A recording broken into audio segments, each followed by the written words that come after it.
Do you know what? Yeah, the thing is, I would say, yeah, of course, Celtic's chief executive is going to go and say, "Oh, we don't need Rangers in this league. Oh, fine, get rid of our biggest rivals. We don't care." Of course, they're going to say that.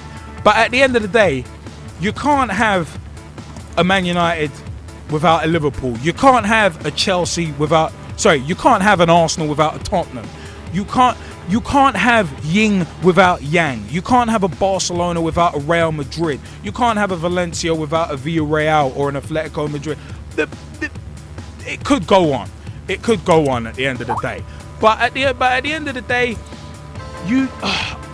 certain clubs, need to be made examples of to get their houses in order. But if one of the old firm teams go, considering where the money is in Scotland, or where I've seen that the money is apparently in Scotland, it's in the top two clubs. So if one of the two biggest clubs in Scotland disappears, then what does that say for the future of the rest of the league? That's where I don't think Celtic's chief executive Peter Lawwell has really thought about his comments, and I think his comments are a bit moronic.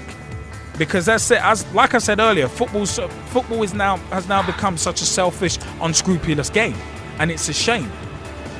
But guys, what do you think about this before we move on?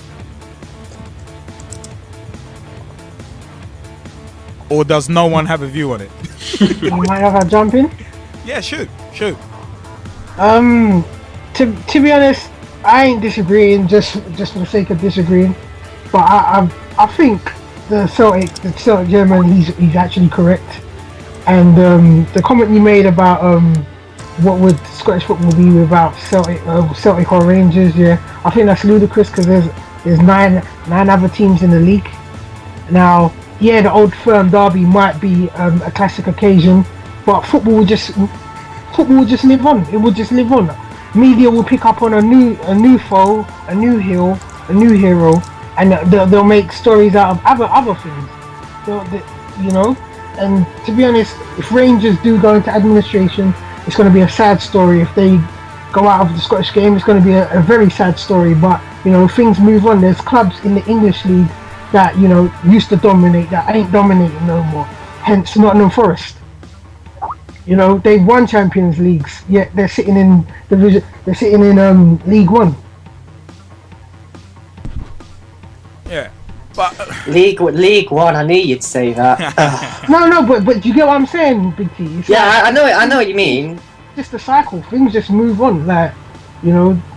Arsenal haven't won a trophy for 7 years. Yeah, 7 years ago we were getting tipped to be the next biggest club to Barcelona. I know, but at the end of the day, your club's in a better financial state because Arsene Wenger doesn't like to spend money, which it can be good in some ways, and in some ways it can be bad. But for Forest, over the years, they've been spending countless amounts of money, which they shouldn't have done. It's an absolute disgrace. They should be saving the money, and at the end of the day, it's going to backfire on them because they're going to go down to League One. And if they don't go down because of Portsmouth going into administration, then I don't think that's fair. Because why should a team win the league or get relegated based on financial circumstances? It's not fair. It should be done on the pitch, not by the courts, if you know what I'm saying. So I agree with what Liam was saying because I don't think Rangers should go out of the league because at the end of the day, they're part of Scotland, and I know other teams like Hearts, Dunfermline, Hibernian, etc. will push up and try and win the league. So just give them time, and they will be in the top two. So I see your point, BT, I really do, and I know why you hold that view is because the club's close to your heart, so on and so forth. But I say this, being a successful club and winning games isn't just about what happens on the pitch, it's about how the club is run from top all the way down to the bottom.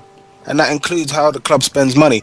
And if the club are going to get reckless with spending money, if they're going to have people who are in charge that are going to get reckless, to be honest with you, the people that really, really care about the club that are in positions of power, they need to get rid of those people because they're not helping the club. So as much as you want to say it's unfair and all the rest of it, to be perfectly frank and honest with you, it's a part of the game, and a part of the game that in your wholehearted plea, which I sympathise with, I really do, you're actually ignoring.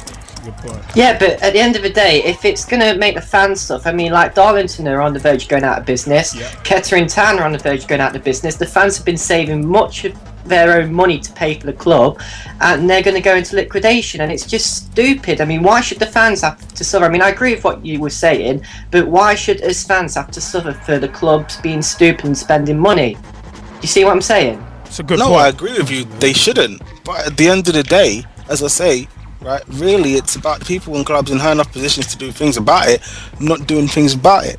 And as I say to you, the results on the pitch isn't just about who goes out on the pitch on that particular day. It's about the training. It's about the staff. It's about all of the administration, all the backroom stuff that a lot of fans and a lot of players and analysis don't care to look at. I think is important. But you know, and if all as those things are in order, you get a successful club. For example, like Arsenal, despite the fact that they haven't won a trophy in the last 7 years. Like Liverpool, despite the fact that they're about to end the trophy drought, as far as I said, and like Manchester United. But even like those clubs, specifically Liverpool and Man United, right, with all the spending that happened at those clubs, listen, despite the success, it's not really held up when you look at what's happening on the back end. It's not held up at all.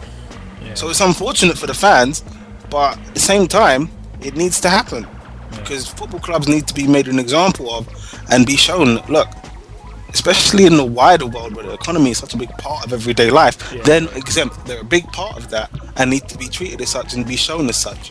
good point. No, that's a good point.